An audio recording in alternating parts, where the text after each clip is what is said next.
본 방송에서 제공하는 투자 정보는 투자 판단에 대한 조언입니다. 방송에서 제공하는 주식의 가치, 가격 상승 및 가격 하락에 대해서는 방송사에서 보장하지 않습니다. 헤드라인 뉴스입니다. 뉴욕 증시에서 주요 지수는 미국의 장기물 국채금리가 고공행진하는 가운데 하락했습니다. 뉴욕 증권거래소에서 다우존스 지수는 전장보다 1.37% 내린 26,076.89의 거래를 마치며 지난해 5월 이후 가장 큰 폭의 일간 하락률을 기록했습니다.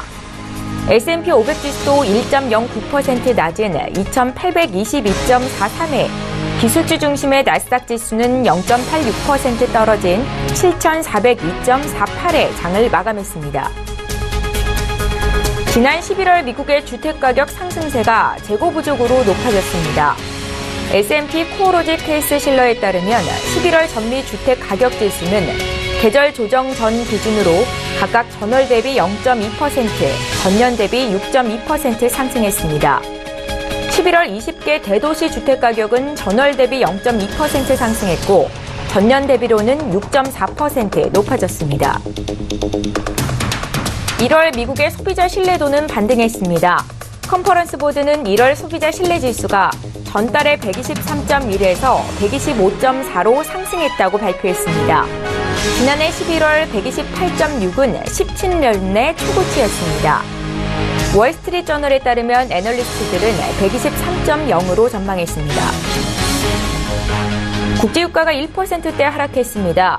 서부 텍사스산 원유는 이틀 연속으로 내리면서 배럴당 65달러 선을 내줬습니다. 뉴욕 상업거래소에서 3월 인도분 WTI는 배럴당 1.5% 떨어진 64달러 50센트에 거래를 마쳤습니다. 미국의 생산 증가 전망이 연일 유가 시장에 악재로 작용하고 있습니다.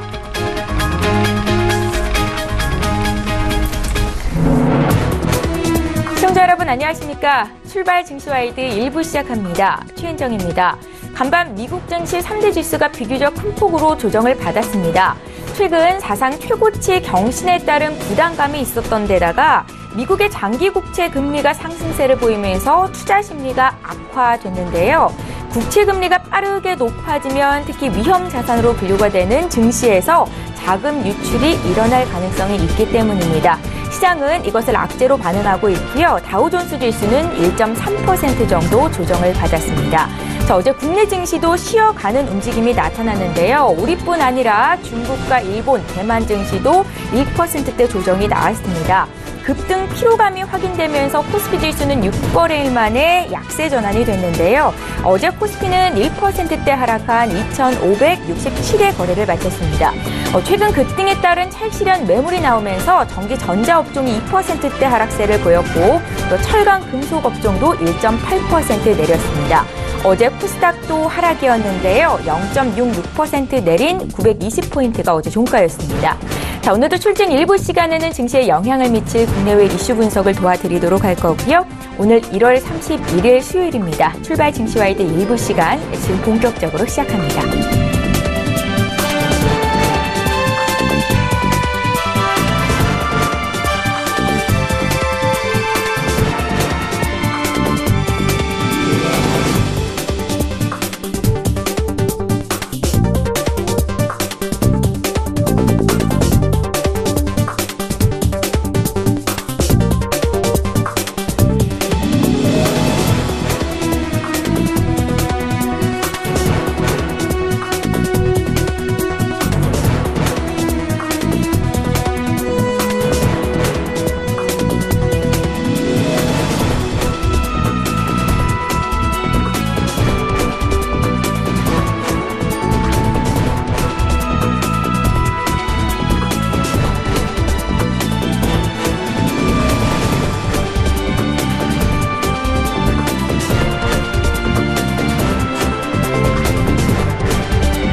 예, 시장의 중심이 되는 이슈 분석해드리는 시간입니다. 신승용의 시그널 나우. 오늘도 브레인 코리아 인베스트의 신승용 대표 화상으로 연결해서 자세한 이야기 듣겠습니다. 대표님 안녕하세요. 네, 안녕하십니까.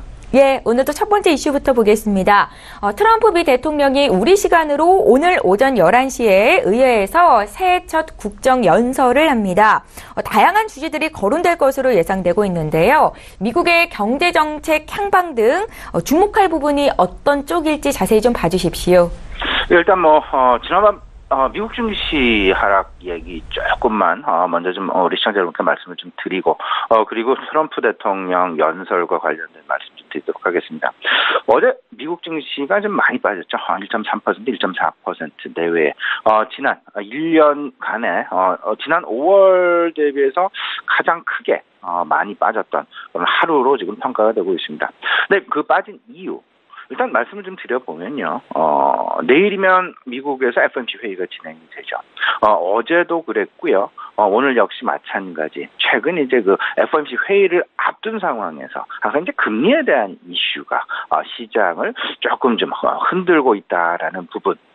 이 부분에 대해서 좀 이해하셔야 될 것 같습니다. 근데 저는 이렇게 생각을 하고 있습니다. 국채금리의 상승. 이 부분을 놓고 과연 어떻게 해석을 해야 될 것이냐. 위험자산의 선호 현상이 과연 희석이 될 것이냐. 아니면 경기에 대한 판단, 경기에 대한 앞으로의 그 기대감 자체가 희석되어지면서 오히려 주식시장이 크게 흔들릴 것이냐. 이런 부분들보다는 오히려 FOMC에서 금리 인상을 계속해서 고민을 하고 있다라는 그런 이야기들은 거꾸로 이야기를 하면 경기가 상당 부분 긍정적으로 가고 있다라는 부분을 반증하고 있는 것으로 우리 시청자 여러분 같이 좀 해석을 해 주셨으면 어떨까 싶습니다. 이런 부분을 놓고 지금 현재 경기가 갑자기 식어버린다. 그래서 증권시장이 갑자기 급락을 해버린다라는 쪽으로 해석을 하시기보다는 오히려 이럴 때일수록 조금씩 나의 포트폴리오의 비중을 조금 좀 확대해 나가는 주식 매수의 절호의 기회로 삼아보는 것도 또 한 가지 긍정적인 그런 어떤 수익률 개선에 대한 수익률 확보에 대한 시선일 수 있다라는 부분 같이 생각을 해보시고요. 어제 있었던 또 특징적인 부분들 중에 하나가 헬스케어 업종이 좀 많이 하락을 했습니다. 시장 한 1.4% 하락이었는데 헬스케어 업종은 2.4%의 하락을 좀 보였다라는 부분. 이를 놓고 오늘 우리 시장 내에 헬스케어 업종의 그 글로벌 동조화로 인한 급락이 나타난 것은 아닌지에 대한 우려감을 가시는 분들도 있지 않을까 말씀을 좀 드려봅니다. 근데요, 지금 이제 미국에서 진행되고 있는 부분들, 헬스케어 비용을 절감하고자 하는 그런 의지들이 많이 나타나고 있습니다. 이러다 보니까 어제 재밌는 발표가 있었죠. 아마존하고 JP모건 체이스하고 버크셔 해스웨이가 같이 헬스케어 기업을 만들겠다라는 그런 발표, 소위 말하는 새로운 거대 경쟁자의 등장에 따른 그런 어떤 소위 말하는 그 경쟁이 가열화되는 것은 아닌지에 대한 그 우려감이 작용했다라는 점, 이런 부분들이 결국은 헬스케어 업종의 하락을 가져왔다라는 부분 생각을 해보면 그 펀더멘털에는 그렇게 크게 영향을 미치지는 않는다. 하지만 경쟁이 조금 더 과열 국면에 진입을 하는 치열해지는 그런 국면에 들어가기 때문에 헬스케어 기업들이 조금 좀 영향을 받았다라는 쪽으로 해석을 하시면 어떨까 싶고요. 저는 기본적으로는 헬스케어 바이오 업종에 대한 PR이랄지 아니면 소위 말하는 밸류에이션 입장에서는 조금은 좀 부정적인 입장을 계속해서 취하고 있습니다. 그런 부분들을 보시기보다는 오히려 조금 좀 저평가되어 있는 기업들. 지금 시장 내 기업들 많이 나오고 있죠. 5G 기업도 그렇고요. 자율주행 기업들도 그렇고요. 전기차, 수소차, 친환경과 관련된 부분, 신재생에너지와 관련된 부분. 이런 쪽에 대한 관심 확산.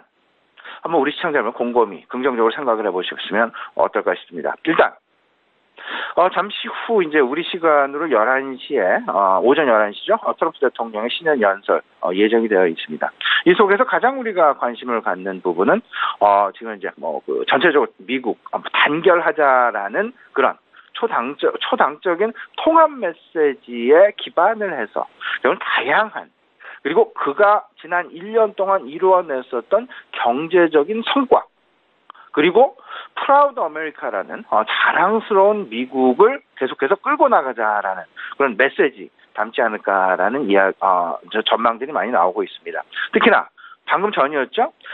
저녁 기자들과 주요 언론사 앵커들과 맞물렸던 어떤 그 저녁 만찬 자리에서 그가 했었던 이야기들, 미국에 대한 우선주의, 특히나 최근 불거지고 있는 이민과 관련된 부분, 그리고 무역 불균형과 관련된 부분, 더 나아가는 인프라나 고용 개선과 관련된 부분, 일단 다양한 부분의 이야기들이 분명히 나올 것이다. 근데 우리가 여기서 가장 관심을 갖는 부분은 아마도 인프라 구축이라는 1.7조 달러 규모의 인프라 투자와 관련된 그가 가지고 있는 세부 구상, 과연 어떤 내용을 그리고 뭐 교량의 건설이랄지 도로의 건설이랄지 어떤 쪽으로 상당 부분 치우쳐 있을 것인가라는 부분, 이런 부분에 대한 관심 한 가지.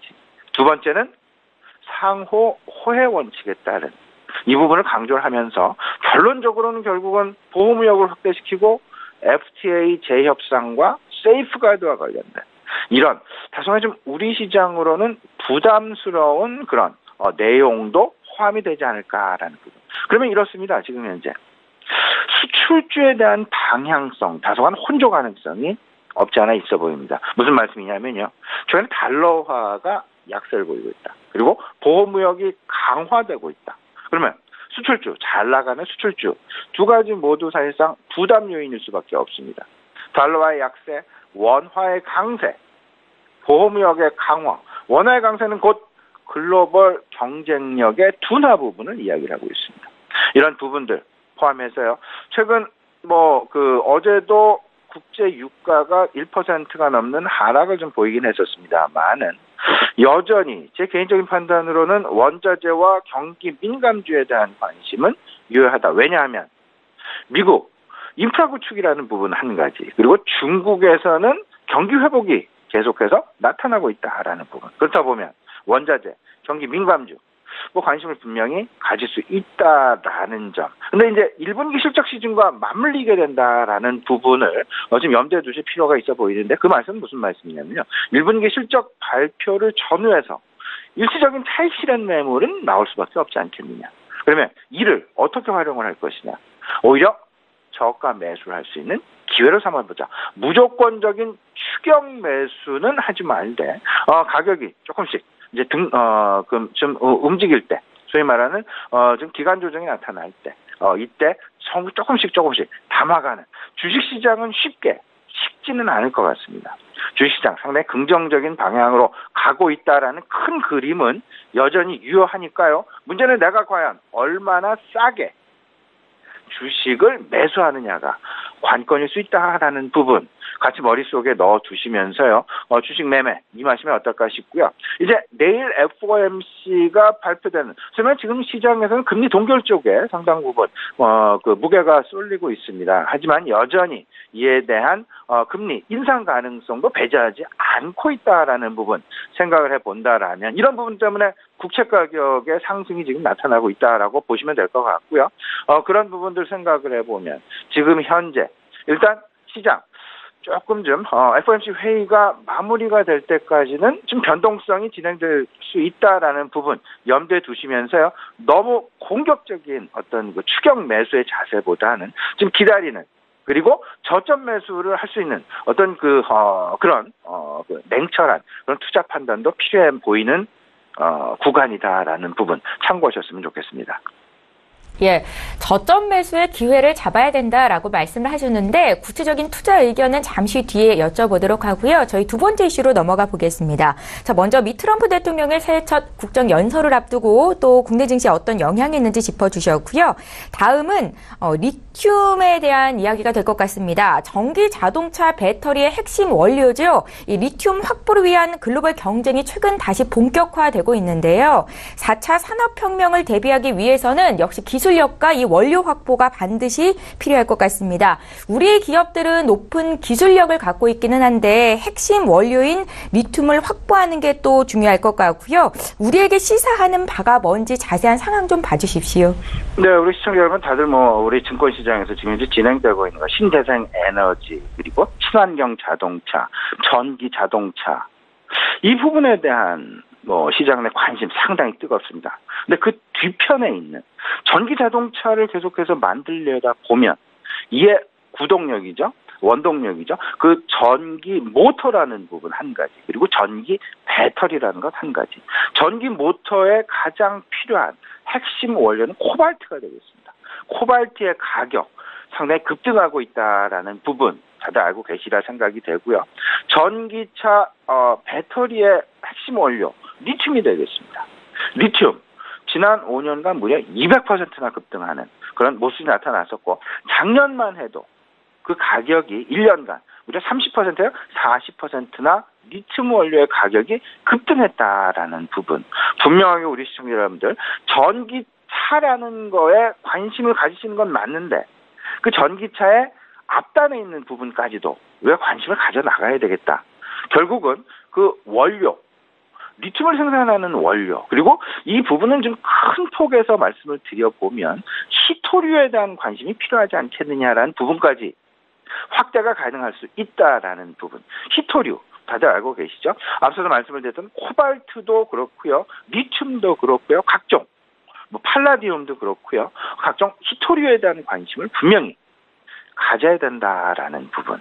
최근 리튬에 대한 어떤 그 시장 내 그 리튬 원료를 확보하기 위한 원료 확보 전쟁 개점화가 됐다라는 이야기, 여기저기서 심심치 않게 듣고 계시리라 생각을 하고 있습니다. 세계 리튬 생산은 글로벌 3개 회사가 과점을 하고 있습니다. 80%에 칠레 SQM이라는 회사가 하나가 있고요, 미국의 엘버팔과 FMC 이 두 가지 회사가 있습니다. 근데 테슬라 모델 3라는 그 보급형 자동차 이 시판, 그리고 이런 시판이 매번 연기되는 가장 큰 이유 두 가지입니다. 전기차의 구동 모터의 핵심 원료인 코발트 확보, 그리고 전기 자동차의 핵심 원료 내지는 연료라고 이야기를 할 수 있는 배터리의 원료인 리튬의 확보, 이 부분이 다소간 좀 차질을 빚게 되면서 실질적인 그들이 생산을 하고자 하는 생산량에도 턱없이 부족하게 되는 그런 모습들이 나타났기에 출시기를 계속해서 작년 10월에서 올해 6월로까지 연기가 되는 그런 모습들이 나타나고 있다라는 부분. 이미 중국은 이 원료 확보를 위해서 작년 한 해만 해도 한 80조, 우리나라 돈으로 80조 원 정도를 지금 사용을 하면서 지분 확보, 광산 지분 확보에 나서고 있다라는 부분. 2017년에 중국 시노케미, SQM이죠. 지금 현재 테슬라가 상당히 공을 들이고 있는 그런 회사 중에 하나가 되겠습니다. SQM의 지분 32%를 40억 달러에 인수했다라는 소식 이미 전에 들은 바가 있었습니다. 작년 10월경이었습니다. 중국이 글로벌 리튬 소비의 40%를 차지하고 있고, 이런 부분들로 인해서 전체적으로 중국의 영향력이 그만큼 크게 나타나고 있다라는 부분. 이런 전반적인 움직임들, 물밑 움직임들을 우리가 보면서 우리 증권시장 내에 어떠한 시사점이 있을까? 두 가지 분명히 시사점을 가지고 있다는 생각을 가지고 있습니다. 첫 번째는 히토류 관련주에 대한 관심. 이 부분 조금씩 너무 단기적으로는 분명히 아니지만요, 서서히 이 부분에 대한 관심도 필요한 것은 아닌가라는 생각. 물론 최근 어제 같은 경우는 조금 좀 하락하는 그런 모습이 나타났었지만, 그리고 이렇게 움직임이 그렇게 크지는 않습니다. 근데 관심은 계속 가져나가자라는 말씀 좀 드려보고요. 두 번째, 신재생 에너지와 전기 자동차의 부품주에 계속해서 관심을 가져야 되겠다라는 그런 부분까지도, 이걸 한번 단순하게만 생각을 해보지 마시고요, 조금 좀 포괄적으로 폭넓게 생각을 해보시면 어떨까 싶습니다. 예, 잘 알겠습니다. 앞서 미국 국채 가격이 상승한 것이 자금 이동을 부추길 것이고 증시에서의 자금 또 이동을 일으킬 수 있다라는 분석에 대해서 갑자기 증시가, 그러니까 경기가 꺾이는 것은 아니기 때문에 오히려 매수 기회로 노려볼 수도 있겠다라는 말씀을 주셨는데요. 그렇다면 오늘 투자 전략은 어떻게 가져가면 좋겠습니까, 대표님? 예, 우리 시청자 여러분, 어제 같은 경우에 외국인이 순매도가 좀 나타났죠. 기관도 순매도가 나타났었고, 오늘도 그럴 가능성이 상당 부분 있어 보입니다. 왜냐하면요, 이제 FOMC 회의를 당장 눈앞에 앞두고 있기 때문에 그 변동성, 이 변동성에 대한 시장의 자연스러운 반응이다라고 보시면 될 것 같습니다. 근데 우리 시장만이 또 가지고 있는 고유의 어떤 호재라면 호재고 긍정적인 부분이 있습니다. 최근 외국인이 관심을 갖고 있는 세 가지 좀 압축을 해보면요. 첫 번째는 KRX 300에 대한 도입 부분이 되겠습니다. 어제 조금 좀 일정보단 빠르게 KRX 300에 들어가는 종목들 가이드라인 발표가 됐습니다. 총 305개 종목이 꼽아졌고요. 이 중에서 코스닥에 포함되어 있는 종목이 68개 종목으로 압축이 되었습니다. 이 KRX에 대한 외국인들의 관심 여전히 있다. 그 수급에 대한 관심으로 생각을 해보시면 좋을 것 같고요. 두 번째 그들의 관심은 외국인들에 대한 과세 강화 방안. 과연 이 부분이 어떻게 진행이 될까? 이 부분에 대한 관심. 이 부분도 제가 지난 월요일 스튜디오에 출연을 해서 우리 시청자 여러분과 좀 상당히 자세하게 말씀 나눈 바가 있었습니다. 외국인 과세 방안 아직 결론을 난 바는 아니고요. 계속해서 지켜봐야 될 것이다라는 부분 말씀을 좀 드려봤고요. 세 번째가 원화 강세 지속 여부가 되겠습니다. 다들 알고 계시겠습니다만은 우리나라는 수출 주도형 경기가 되겠습니다. 수출주들에 대한 원화 강세의 부정적인 영향이 과연 어떻게 미칠지 이 부분에 대해서 외국인들은 계속 관심을 갖고 있다. 그러면 지금 현재 시장 키워드가 무엇일까? 경기 개선이라는 긍정적인 부분과 통화 긴축 내지는 통화 정책이 다소간 시장을 압박할 것이다라는 그런 부정적인 변동성 부분. 지금 현재는 다소간 좀 어제 그리고 오늘도 조금은 좀 흔들리지 않을까라는 생각이 들고는 있는데, 근데 상승 추세 지속 가능성에 무게가 여전히 있다. 왜냐하면 금리 인상을 하겠다라는 얘기는 경기를 꺾어버리겠다라는 이야기가 아니라 경기가 과열 국면에 들어가지 않게끔 수위 조절을 하겠다라는 그런 이야기로 해석을 해야만 할 것 같고요. 그 부분들은 결국은 긍정적인 지금 현재의 투자 심리 그리고 긍정적인 경기 개선의 방향에는 변함이 없다라고 보셔야 될 것 같습니다. 다들 알고 계시겠습니다만은 통화 정책의 핵심 목표는 물가 안정입니다. 물가가 급등하거나 물가가 급락하거나 이런 부분을 배제하고자 하는 그들의 노력, 통화 당국의 노력, 그 이야기는 경기의 상승 추세를 훼손하지 않는 범위 내에서만 물가 안정을 도모하게 되어 있습니다. 이 부분 절대 너무 경계하셔서도 안 되고요. 오히려 긍정적인 방향으로 시장을 바라볼 수 있겠다라는 부분. 최근 경기 개선에 대한 기대감 3박자 고루 갖추고 있습니다. 달러화의 약세, 원자재가의 강세, 물가의 상승 국면. 여기에 4분기 실적 발표가 잇따르게 되면서 불확실성 해소라는 긍정적인 안도랠리 가능성 분명히 있다라는 부분. 이 부분 같이 좀 생각을 해보시면서 앞서서 말씀을 드렸죠.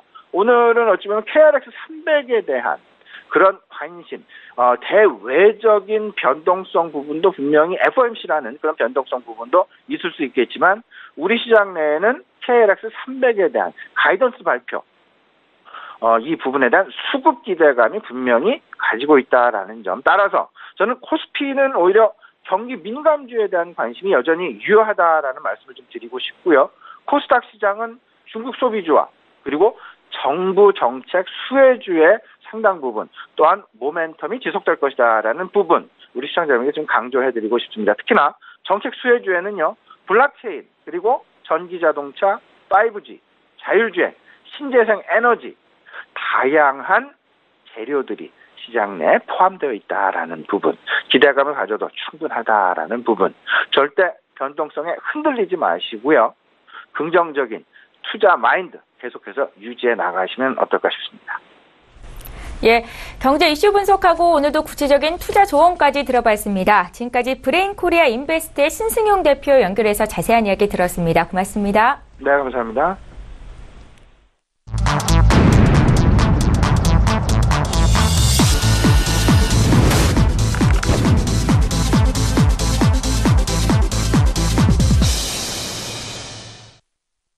예, 이번에는 국내 시장 장점을 보다 구체적으로 보겠습니다. 라이브 이슈타임 시간이고요. 오늘은 한국투자증권의 김권진 차장 만나봅니다. 차장님 안녕하세요.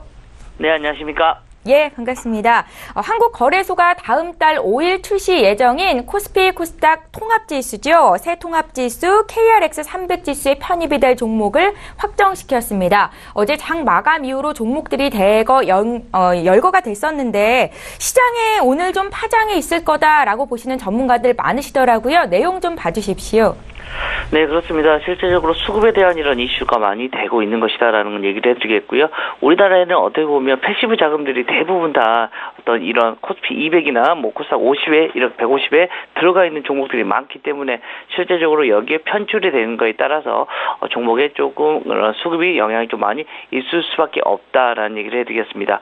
실제로 뭐 거래소 같은 경우 거래소는 뭐 코스피와 코스닥에 대한 이런 상장된 보통 주식에서 실질적으로 어떻게 보면 펀드 운영이 가능한 이런 종목들을 시가총액 상위 700 이내 그리고 거래대금 순위 85% 이내에서 이렇게 거래 종목을 골라줬다라는 얘기를 해드릴 수가 있을 것 같습니다.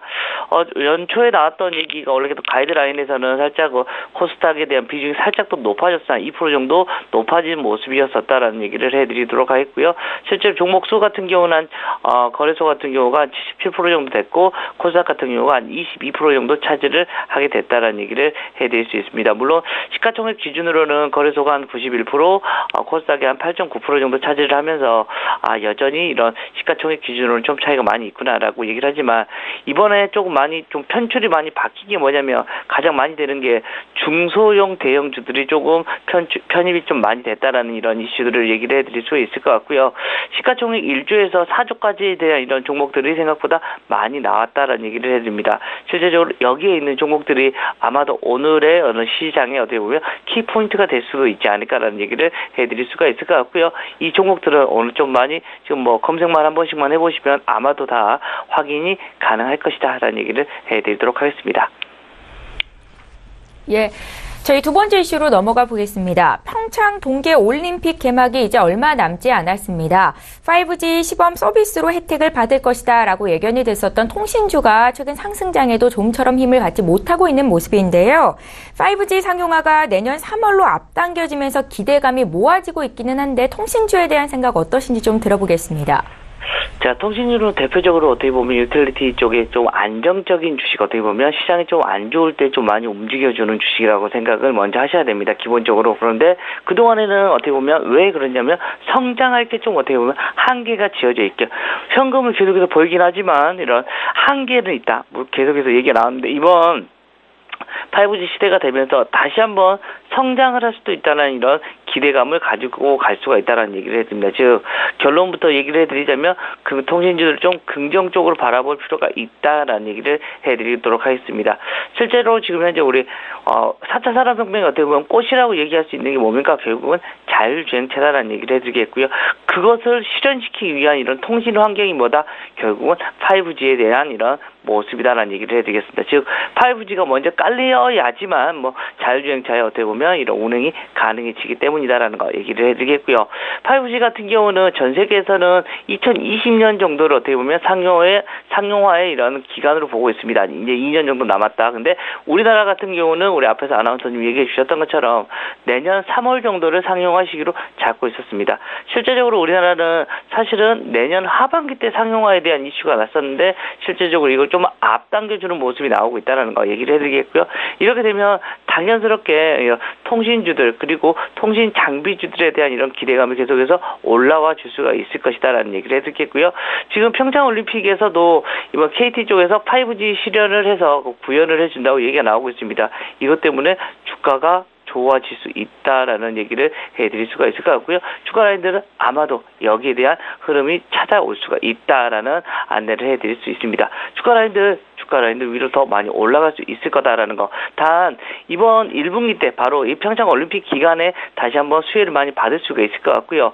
우리가 2분기 때 보면 6월 달이 되면 지방 선거가 있습니다. 지방 선거나 이런 이슈가 되면 정부 쪽에서는 매번 이건 얘기 나오고 있습니다. 통신 요금에 대한 인하 정책에 대한 얘기 계속해서 나오고 있는 것 같다라는 거. 이런 것에 대한 얘기가 나오면 조금 압박을 좀 받았다가 실제적으로 꽃을 필 때는 아마도 3분기가 넘어가면서 통신주는 아마도 꽃을 필 수가 있지 않을까라는 얘기를 해드릴 수 있을 것 같고요. 실제로 정부가 5G 조기 상용화를 기반으로 해서 정보통신 기술의 융합 산업 주도권을 확보하겠다는 이런 목표를 가지고 있고 여기에 대해서는 적극적으로 지원을 해주겠다라는 이런 얘기입니다. 실제 초연결 네트워크를 구축해주는데 적극적인 지원을 하겠다라고 얘기를 하고 있는 것 같습니다. 즉 5G와 사물 인터넷에 대한 이런 이슈다라는 거 얘기를 해드리겠고요. 통신망의 진화는 스마트폰 중심의 데이터 소비뿐만 아니라 자율주행 그리고 사물 인터넷 등 트래픽의 증가를 계속해서 이끌어올 겁니다. 이렇게 되면 지금까지 계속해서 요금이 인하만 됐었는데 어떻게 보면 이제는 개인 고객들이 이 데이터를 많이 사용을 하게 된다는 얘기를 해드리겠고요. 이렇게 되면 계속해서 데이터 가격이 계속해서 올라갈 수가 있는 것이 아마 얘기가 나올 수가 있을 것이다라는 얘기를 해드리겠고요. 전체적인 흐름은 1분기에 좀 강했다가 2분기 좀 쉬었다가 3분기, 4분기 때부터 이 기대감 그리고 내년까지 아마도 통신주들, 통신 장비주들은 다시 한번 상승의 흐름으로 아마 돌아설 수 있지 않을까라는 얘기를 드리겠습니다. 예, 통신사 쪽과 통신 장비주 쪽으로 어느 쪽이 더 상승세가 돋보일까요? 자, 우선은 좀 통신사들은 워낙 대형주들이기 때문에 이제 상승의 흐름은 조금 이제 우상향은 될 거다. 그렇지만 이런 안정적 그리고 우상향은 이건 그렇지만 가파르게 상승하는 우리 개인 투자자들이 우리가 기대하고 있는 이런 강한 상승은 오히려 지금 현재 통신 장비들 쪽에서 훨씬 더 많이 나오고 있고요. 대표적으로 솔리드 같은 경우 그리고 이노 와이어런스 이런 종목들이 거기에 대표적인 주식이 될 수 있지 않을까라는 얘기를 드리겠습니다. 예, 저희 세 번째 이슈인데요. 최근 원달러 환율이 하락세를 지속하면서 증시 상승 랠리가 지속되는 가운데 역시 저비용 항공주가 새롭게 부각되고 있습니다. 유가 상승 압박도 추가 상승을 막지는 못할 것이다 라는 의견도 있는데요. 이 저비용 항공세에 대한 의견은 어떠십니까? 자, 우선은 LCC 업체들이 점점 좋아지고 있는 건 분명하다라는 얘기를 해드리겠습니다. 예전에는 한계가 있었습니다. 노선이 어떻게 보면 좀 멀리 가지를 못하고 장거리 노선을 뛰는 게 많이 불가능했었다라는 거 얘기를 해드립니다. 그렇지만 최근 들어서는 장거리 노선이나 이런 것들도 하나씩 개항이 되고 있다는 거 얘기를 해드리도록 하겠고요. 그동안 좀 요금 경쟁만 많이 했었던 것에서 이제는 어떻게 보면 요금을 어떻게 보면 수익권을 다각화하기 위한 이런 노력을 많이 하고 있는 것 같다라는 얘기를 해드리겠습니다. 대표적으로 항공주들 자체가 그렇습니다. 유가는 좀 싸면 좋고 원화는 강해지면 좋다. 근데 지금 현재 유가 같은 경우는 이미 고점이 나온 것 같습니다. 실제로 오늘도 좀 밑으로 내려와서 한 65달러 정도까지 내려와 주는 모습인데 원화는 어떻다? 지금 물론 지금 현재 달러가 조금 살짝 강세가 이루어질 수도 있는데 어찌됐든 1070원 정도면 충분히 원하는 계속해서 강세다라는 얘기를 해드리겠고요. 유가의 상승분은 여기서 다 상세를 시킬 수가 있다라는 얘기를 해드립니다. 이런 이슈로 그리고 또 최근에 우리나라의 상황입니다. 우리나라의 상황이 소득 수준이 계속해서 높아지고 있습니다. 이렇게 되면 최근에 1년에 한 번 정도 해외에 안 나가보신 분이 있을까라는 생각을 할 정도로 지금 현재 해외 여행을 많이 다닌다라는 거. 그렇게 되면 당연히 저가 항공사들도 숫자를 위로 올라와 줄 수 있다라는 거, 즉 비상을 할 수가 있기 때문이다라는 거 얘기를 해드리겠고요. 최근에 특징적인 주식과 두 종목 정도가 있었습니다. 실제로 티웨이 홀딩스라는 종목이 티웨이 항공이 이제 상장을 시킬 거다라는 이런 이슈가 돌면서 주가가 좀 많이 급등을 했었다라는 얘기를 해드리겠습니다. 이유가 간단합니다. 티웨이 홀딩스 같은 경우는 실제적으로 아직까지 많이 싼데 실제적으로 티웨이 이런 항공의 지분 가치만 하더라도 주가가 훨씬 더 올라와 또 된다라는 얘기를 해드릴 수가 있을 것 같고요. 실제적으로 아직까지도 어떻게 보면 TA 항공의 어느 지분 가치를 보면 아직까지도 저평가 국면이 분명히 맞다라는 얘기를 해드릴 수가 있을 것 같고요. 진에어 같은 경우는 어떻게 보면 대한항공의 LCC 업체다라고 생각을 해주셔야 됩니다. 실제로 대주주가 한진칼이기 때문에 어떻게 보면 같은 계열이다라는 얘기를 해드리겠고요. 이렇게 되면 진에어가 좋은 장점이 뭐냐면 그동안 좀 문제가 있었던 바로 이 재무 쪽은 좀 많이 최근에 개선이 됐었고 대한항공 계열이기 때문에 대한항공에서 쓸 수 있는 모든 이런 항공 정비와 이런 게 다 같이 수직 계열화가 되어 있기 때문에 진에어한테도 상당히 큰 영향을 많이 미칠 수가 있을 것이다라는 얘기를 해주겠고요. 여전히 원달러 환율은 계속해서 강세 이루어질 가능성이 크다라는 얘기 때문에 주가의 흐름은 좋아질 거고요. 유리 할증료가 유가 상승에 따라서 계속해서 올라가면 유리 할증료를 올리면서 비용 증가를 어떻게 보면 상쇄해줄 이런 이슈들까지 얘기가 나오면서 수요와 공급이 잘 맞아떨어지고 있다는 얘기를 해드리겠습니다. 즉 LCC 업체들은 여러분들이 조금 더 관심을 가지고 보셔야 될 종목들이 있다는 얘기를 드리겠습니다. 지금 말씀하신 LCC 항공사의 주가는 조금 더 오를 가능성이 있다라고 보시는 거죠? 지금 자리에서. 네, 그렇습니다. 예. 지금보다도 더 위로 상승할 가능성이 있다라는 얘기를 드리겠습니다. 예, 알겠습니다. 이제 마지막으로 오늘장 투자 조언 여쭤볼게요. 자, 어제 좀 강한 조금 하락이 좀 있었습니다. 그리고 오늘까지도 미국의 장이 좀 많이 하락이 나왔었기 때문에 아마 주가는 좀 오늘 밀릴 가능성은 분명히 있습니다. 어떻게 보면 지금 현재 최근에 시장이 어떻게 보면 좀 핫하다 싶을 정도로 너무 뜨거웠던 이런 시장의 고민이 시작이 되는 것 같다라는 얘기를 해드리겠습니다. 그렇지만 큰 축은 계속해서 우상향이 분명히 맞다라는 얘기를 해드리겠고요. 최근에 MSCI 아시아 지수가 이렇게 기준으로 해서 지수가 산출되기 시작한 1987년 이후로 어떻게 보면 연초로는 가장 강한 흐름입니다. 지금 현재 올해 흐름이 가장 강하기 때문에 조금 조정이 일어날 수도 있겠다라는 얘기가 스물스물 나오더니 이런 현재 조정이 나오고 있는 거다라고 생각을 해주시면 될 것 같고요. 장기간 위험 자산의 가격 상승에 따라서 피로도가 좀 많이 쌓인 거다라는 얘기를 해드리겠습니다. 그렇지만 아직까지 큰 폭의 조정 시그널이 지금 현재는 나오기는 않고 있습니다. 즉 시간 조정, 어떻게 보면 기간 조정이 되면서 다시 한번 우상향이 될 수 있을 것이다라는 거 얘기를 해드리겠고요. 어떻게 보면 시간이 뜨거워질수록 안정성은 좀 낮아져서 단기적인 조정은 있을 수 있습니다. 그렇지만 우상향적인 이런 추세의 흐름은 아직까지 변할 게 아직은 없다라는 거 얘기해드리겠고요. 시장의 고점을 여러분들이 확인하신다면 어떻게 보시면 되냐면 미국의 장단기 금리체가 역전되는 순간이 올 겁니다. 그런 순간이 오고 이렇게 최대한 좁아지는 이런 구간이 오면 좀 뭐가 문제가 있나 보다라는 얘기를 생각을 하셔야 되고, 우리나라 매년 1월 1일 발표가 되는 수출입 지표 같은 경우가 어떤 식으로 움직이느냐에 따라서 주가의 흐름이 좀 바뀔 거니까 그것을 여러분들 많이 참고해 주시면 좋을 것 같다는 얘기를 해드리겠고요. 결론적으로는 그래도 여전히 계속해서 우상향 쪽은 맞다라는 얘기를 해드리겠고, 구체적인 종목으로는 오늘 KRX 300 지수에 이런 새롭게 편입되는 종목들을 여러분들이 좀 관심 있게 봐줄 필요가 있지 않나라는 얘기를 드리겠습니다. 예, 경제지표의 변화를 예의주시해야겠지만 여전히 국내 증시는 상승 추세 변함이 없다라고 말씀을 하셨습니다. 한국투자증권의 김권진 차장 화상으로 만나봤습니다. 고맙습니다. 네, 감사합니다.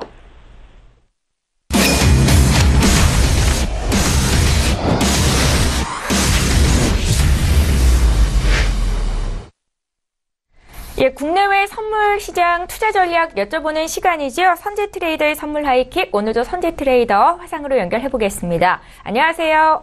네, 안녕하십니까. 예, 반갑습니다. 오늘도 네. 국내 선물 시장 투자 전략부터 여쭤볼 텐데요. 야간 선물 시장은 좀 빠졌던데 오늘은 어떤 전략을 짜볼까요? 네, 우선 지수가 그제부터 올라갈 때 제가 334 지수부터 335 지수가 계속 중심이라고 말씀을 드렸을 겁니다. 그래서 저희는 얘네들 우선은 340 지수 부근들 굉장히 중요하다고 말씀드렸고요. 특히 더 올라가더라도 우선은 335 지수 부근의 단가를 맞출 그 이상의 매도는 걱정하지 말라. 그리고 어제는 337 지수들 지지력이 놓일 가능성이 높다. 대신 얘네들이 반등 여력을 보이다가 빠지게 되면 너무 빨리 빠진 거니까 그때는 그냥 행복하게 웃고 요게도 좋다. 이렇게 말씀드렸습니다. 자, 근데 어제 예상 밖에 굉장히 빨리 매도로 빠져서 다시 저희가 원하는 중심 자리까지 왔고요. 오늘 지지력은 331 지수, 그 다음에 시가에서는 반등 여력을 가질 겁니다. 그래서 지금 구간부터 야장 때 332 지수까지 이미 빠졌죠. 331 초반 지수들 굉장히 강한 저항점들이 있고요. 그 다음에 지금부터는 하반 경직, 한마디로 저가를 작게 낮추면서 지속적으로 반등 여력들 가질 거다 이렇게 말씀을 드리겠습니다. 오늘은 334.50대 저항에 한마디로 334 지수 저항을 보고요. 예상 지지력은 331 지수를 볼 겁니다. 그리고 삼성전자는 247만 원대까지 눌린다고 서울경제 시청자분들한테 지속적으로 말씀을 드렸습니다. 이 구간들 지지력들 확보하는지를 보시면 될 것 같고요. 그 다음에 S&P 같은 경우도 어제 많이 빠졌었습니다. 근데 얘네도 신세계, 그 다음에 톡스타, 그 다음에 카톡방 통해서 지속적으로 2810선까지 매도로 빠진다 말씀드렸습니다. 전반적인 흐름들 저희가 보는 관점에서 크게 벗어남이 없고요. 대신 윗구간이나 아랫구간 갔을 때 오차가 좀 있는 것들은 걔네들은 여유 있는 포지션으로 좀 충분하게 여유 있게 보신다면 별 무리가 없는 매매가 될 거다. 이렇게 말씀을 드리겠습니다. 네, 이상입니다. 예, 국내 선물 시장 투자 전략부터 들어봤고요. 이번에 해외 쪽도 함께 봐주십시오. 네, 해외 선물 쪽도 어제, 그러니까 뭐 관점은 그렇습니다. 국내 선물은 335지수가 시장의 중심이다라는 관점이고요. 그 다음에 달러 인덱스는 지속적으로 1월 말에 찍었던 구간들 고가와 저가를 두고 얘네들 핵심 보합이다. 이 관점을 두고 그 다음에 트럼프 이슈가 있어서 저가를 쉽게 깨지 못한다. 그 다음에 고가도 높이더라도 추가적인 그림들 30% 미만의 확률로 작은 구간들 놓여있다. 그래서 핵심 보합을 띈다. 이 관점으로 지속적으로 며칠 동안 싸우고 있죠. 자, 어제도 지속적으로 이 구간들 89.40대 넘어가려 시도하다가 무너지는 모습도 보였습니다. 그래서 미장부터 88.80대 지지력에 정확하게 820 지지력에 매수 배팅 한번 받았고요. 다른 종목들이 이제 매도로 쳤다는 거죠. 그 다음에 한번 빼먹고 다시 배팅이 들어가서 어제 자기 전에 전체 다 수익으로 마무리를 했습니다. 특히 유로 FX를 보자면 달러 인덱스가 지지력에 다시 보합된다는 관점에서 지속적으로 매도를 쳤었고요. 그 다음에 어제 구간에서 다시 이 구간들 매도를 노렸었고 한번 빼먹었었습니다. 그 다음에 다시 재매도를 드렸고 넘어가는 건 너무 신경 쓰지 마라. 아직은 넘어가서 매수 쪽으로 안착 못한다.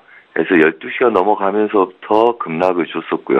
그래서 저희 목표가 어제 정확하게 지정해드린 자리들, 리딩 시에는 이 구간들 정확하게 지정을 해드렸고요. 그래서 어제 이 구간까지 빼먹었습니다. 여전히 예상저항은 어제와 유사한 자리들 124700대 123800을 드릴 거고요. 아래 구간을 좀 더 열고는 보는데 여전히 어제 구간들 예상 저항을 높여서 보는 이유는 그만큼 조심해서 보수적으로 대응을 하자는 말씀이겠고요. 반등 시에는 이 구간들 124500 때부터 지속적으로 저항을 받을 거다 이렇게 보시면 되겠죠. 그래서 전체적인 바운더리 좀 크게 놓으시고 좀 보수적인 관점으로 적은 물량으로 길게 보시는 걸 좋다 이렇게 말씀드리겠습니다. 자, 그리고 크루드 오일 좀 보겠습니다. 자, 크루드 오일 어제 65.90대까지 재반등을 해주면 물량을 좀 늘리고 추가적인 매도를 더 보려고 했었으나 추세 저항을 받으면서 지속적으로 하방이 열렸습니다. 저희는 추세 매도를 갖고 있는 상태고 61.50까지를 매도 롱포로 본다고 말씀드렸습니다. 그래서 최소한 62달러 진입까지를 볼 생각이기 때문에 매도 롱포는 유지한 상태에서 추가 물량이 실려지지 않아서 좀 아쉬운 상태가 됐었고요. 그 다음에 중간에서 단타, 스캘핑, 부분 매수도 중간중간에 받았지만 걔네들 소득은 별로 크지 않았다 이렇게 말씀드리겠고요. 전체 큰 포지션들, 매도 홀딩 전략들 롱포로 드렸기 때문에 어제 큰 수익들 났을 거다 이렇게 말씀드리겠습니다. 그리고 64.60대 여전히 저항을 두고 있기 때문에 추세 저항에서는 여전히 반등 매도 전략 그대로 끌고 갈 생각이고요. 그 다음에 62달러 진입을 목표로 보고 있지만 아직은 채널 하단부 저항까지를 오늘 범위로 늘려놓고 그다음에 63달러 지지 예상을 보겠다 이렇게 말씀드리겠습니다. 그래서 지속적인 반등 매도 관점 열고 볼 생각이고요. 그 다음에 골드는 이제 4월물로 바뀌었기 때문에 말씀드리자면 똑같겠죠. 이 구간 매도에 한번 빼먹고 다시 재매도에 얘네들 버텨서 홀딩했다. 유로 같은 전략이기 때문에 지속적으로 같은 전략들 그대로 끌고 갈 생각이고요. 여전히 어제와 같이 매도 쪽으로 지속적으로 끌고 마중 나가는 것보다는 반등 시 매도가 유리하다. 어제도 시청자분이 저랑 함께 하면서 한 번도 당해본 적이 없다. 실제 용어로는 죽어본 적이 없다. 다른 분들하고 이렇게 대화를 나누는 걸 봤었는데요. 크게 손실을 낸 적이 없다는 거지, 실제적으로 제가 말씀드리고자 하는 건 이런 겁니다. 지금 그 어느 해보다 그림들 지루하고 어렵습니다. 그 다음에 오차도 많이 생기고요. 그 다음에 저희도 단타 매매가 손절이 한두 번씩 나갈 때도 있고요. 롱포에 대해서 그 다음에 지속적으로 하루 이틀 물리더라도 하루 이틀 안에 수익으로 다시 나오고 같은 관점으로 지속적으로 싸우고 있어서 저희가 손실이 없다는 거지, 시장은 굉장히 요즘 어렵고 지루합니다. 그래서 추가 쫓아가서 물량 늘리는 거에 대한 질문도 많이 들어오는데, 여전히 시장은 보수적으로 보시면서 편하게 보시는 게 좋다. 여전히 시장은 혼조 세고 달러 인덱스가 보합권에 들어있는 거 어느 순간 돌파 여부를 볼지 모른다. 이슈가 크게 바뀔지도 모르고요. 그렇기 때문에 적은 물량으로 여유 있게 보는 게 좋고요. 그 다음에 저희가 보는 관점에서 10% 이내 오차들은 그냥 오차 반등 정도다, 이렇게 보시는 게 나을 거다 말씀드리겠습니다. 다시 한번 정리하자면 달러 인덱스 여전히 보합 구간에 그대로 놓여 있고요. 트럼프 발언 때문에 지속적으로 저가를 깨려는 노력을 하더라도 깨지 못할 거며, 반등 매도가 크게 오더라도 다시 재반등을 줄 거라 보고 있습니다. 단 어제 눌린 구간에서 매수 쪽으로 수익은 좋지만 여전히 상방 제약을 두고 있기 때문에 쫓아가는 매매 지양하시라 말씀을 드리겠고요. 한마디로 얘네들 반등이 막혀 있다는 거는 추격 매도를 다른 구간에서 유로 달러와 골드 추격 매도를 하게 되면 물려버릴 수 있기 때문에 반등의 매도를 누리고 충분한 눌림 이후에 매수를 노리는 전략을 행하시라. 그래서 쫓아가는 매매보다는 여유 있게 작은 수량으로 여유 있게 보고 대응하시는 게 훨씬 더 유익하기 때문에 요즘 많이들 궁금해하시는 추격 물량 늘리는 거나 그 다음에 작은 구간에서 설왕설래하는 관점들은 좀 배제하시고 여유 있게 보시라, 이렇게 말씀을 드리고 싶습니다. 네, 이상입니다. 네, 오늘도 선재 트레이더와 함께 국내외 선물시장 투자 전략 구체적으로 들어봤습니다. 내일 이 시간에 또 뵙겠습니다. 고맙습니다. 네, 감사합니다. 네, 출발 증시와이드 1부 여기서 마칩니다. 잠시 뒤 2부 시간에는 시청자 여러분들 고민하고 계시는 종목 상담 도와드립니다. 샵 0082번으로 연락 주시면 되겠고요. 문자 참여하실 수 있습니다. 건당 100원의 정보 이용료가 부과됩니다. 저희는 잠시 뒤 2부 시간으로 다시 오겠습니다. 고맙습니다.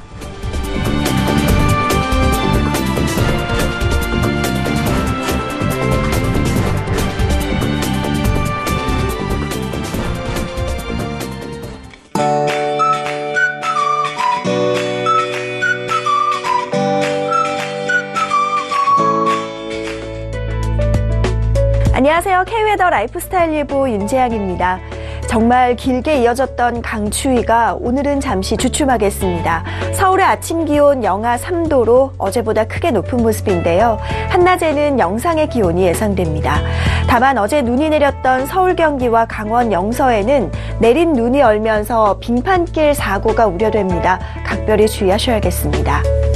눈이 내리면서 서울 경기의 건조특보는 해제됐지만 아직 동해안 전 지역에는 건조경보가 내려져 있고요. 그 밖에 많은 지역에 건조주의보가 발효 중입니다. 최근 화재 사고가 잇따르는 만큼 불씨 관리에도 유의하시기 바랍니다. 미세먼지 농도는 오전에는 전국에서 보통 단계를 보이겠지만 오후에 서쪽 지방을 중심으로 한때 나쁨 단계로 예상됩니다. 오늘은 중국 중부지방에서 확장하는 고기압 가장자리에 들겠고요. 제주도는 약한 기압골의 영향을 점차 받겠습니다. 자세한 지역별 날씨는 나절 예보로 알아보겠습니다. 중부지방 구름 많겠습니다. 낮 기온 서울 1도, 춘천 2도, 대전 4도로 어제보다 조금 높겠습니다. 동해안 지방 구름 많겠고 울릉도 독도는 눈이 내리다 아침 나절에 그치겠습니다. 남부지방도 구름 많겠습니다. 제주도는 오늘 밤부터 비나 눈이 올 것으로 보입니다. 물결은 동해상에서 최고 3m로 높게 일겠습니다. 금요일까지는 예년 이맘때와 비슷한 기온이 예상되는데요. 금요일과 토요일 사이 전국에 눈이나 비가 내리겠고 주말부터 기온이 다시 크게 떨어지겠습니다. 날씨였습니다.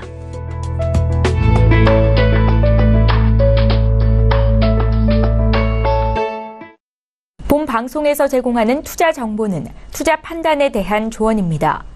방송에서 제공하는 주식의 가치, 가격 상승 및 가격 하락에 대해서는 방송사에서 보장하지 않습니다.